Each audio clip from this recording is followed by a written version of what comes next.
Alors, comme nous sommes dans des sociétés où il y a déjà des minima sociaux, les pauvres mangent. Bien sûr, ça ne suffit pas de manger. Je vais continuer à filer la métaphore de l'iceberg sur les dangers du revenu universel. Je pense que soit c'est une pointe avancée du néolibéralisme qui menace nos systèmes de protection sociale pour les remplacer, comme disait Milton Friedman, par du cash. Il disait que c'était ce dont on a le plus besoin, oubliant le rôle que jouent les services publics, la sécurité sociale dans la réduction des inégalités et de la pauvreté. Soit, deuxième option, ce sont des propositions généreuses qui ne peuvent pas trouver de financement soutenable, soit c'est un peu des deux. La question du financement, c'est le problème du revenu universel. Elle oblige ses défenseurs à construire des cathédrales fiscales incertaines pour un résultat souvent peu redistributif. Je vais prendre un exemple que je connais bien, qui est celui du Liber, proposé par Marc de Basquiat et Gaspard Koenig en France. Le Liber, il n'est qu'au niveau du RSA, c'est-à-dire du minimum social, donc il ne constitue pas un progrès majeur pour les plus pauvres.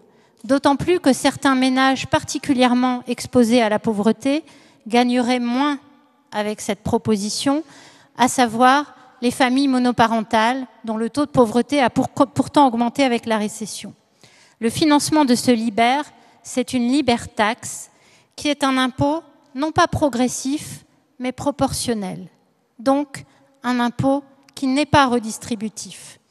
Si bien que cette redistribution-là, elle bénéficierait surtout aux plus riches. Quant à Jean-Éric Yaffil, autre proposition du mouvement français pour un revenu de base, proposition beaucoup plus généreuse, lui, il est conduit, peut-être par désespoir, à envisager des solutions impossibles, ce qu'il reconnaît lui-même. Par exemple, la création monétaire. Ça n'est pas possible dans la zone euro. Un pays ne peut pas décider tout seul de cette création monétaire. Les défenseurs du revenu universel mettent souvent en avant les expériences pour dire « c'est possible, nous l'avons rencontré ». Mais la seule chose que montrent ces expériences, c'est qu'il n'y a pas d'expérience du revenu universel. Ce qui y ressemble de plus près, c'est la rente pétrolière en Alaska. Il y a un fonds souverain qui a été créé en 1976 et qui verse tous les ans un dividende annuel d'un petit montant. 1 552 € en 2015 pour l'année, c'est beaucoup moins que les minima sociaux. Ça n'était que 633 € en 2005, pic bas. C'est variable selon les prix du pétrole, les quantités produites. Toutes les autres expériences de minima sociaux sont des minima sociaux ordinaires. L'exemple finlandais, il est intéressant parce qu'il est très documenté par des experts, par des chercheurs. Ça n'est pas une expérience de revenu universel. C'est une expérimentation d'aide inconditionnelle ciblée sur les chômeurs, 2000 chômeurs volontaires qui reçoivent 560 €, ça n'est pas très élevé, mais ils peuvent conserver l'allocation après avoir repris un emploi. Mais là, tout le monde sait que ça n'est pas généralisable. Pourquoi ? Parce que le consortium avait proposé une expérimentation sur 10 000 chômeurs en disant que c'est la seule manière de pouvoir tirer les leçons de l'expérience. Ça a été refusé, faute de financement. Vous vous imaginez bien qu'il n'est pas question de l'étendre au pays entier. Les propositions de Benoît Hamon en France, pareil. Candidat à la primaire, je pense qu'il n'espérait pas gagner la primaire. Il faisait une proposition très généreuse. Ça s'est avéré impossible à financer.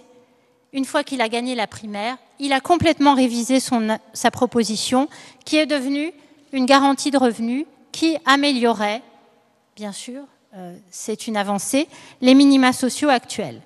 Mais son simulateur faisait quand même peser une grosse partie du financement sur des revenus moyens. Alors, quels sont les risques du revenu universel ? Le financement, c'est le principal problème. On arrive à des financements farfelus, comme la monnaie hélicoptère, c'est-à-dire injecter des liquidités dans l'économie, sans très bien savoir ce que ça va donner, peut-être l'hyperinflation. Donc, le projet de société du revenu universel, je considère que c'est un renoncement. Un renoncement à lutter contre les inégalités, c'est aussi versé aux riches. Un renoncement à travailler à une société meilleure, bien sûr, il faut créer des emplois. Les emplois ne sont pas à donner et à partager. Des emplois pour tous et tous et pour répondre aux besoins sociaux et environnementaux. Le revenu universel pour solde de tout compte, c'est un renoncement.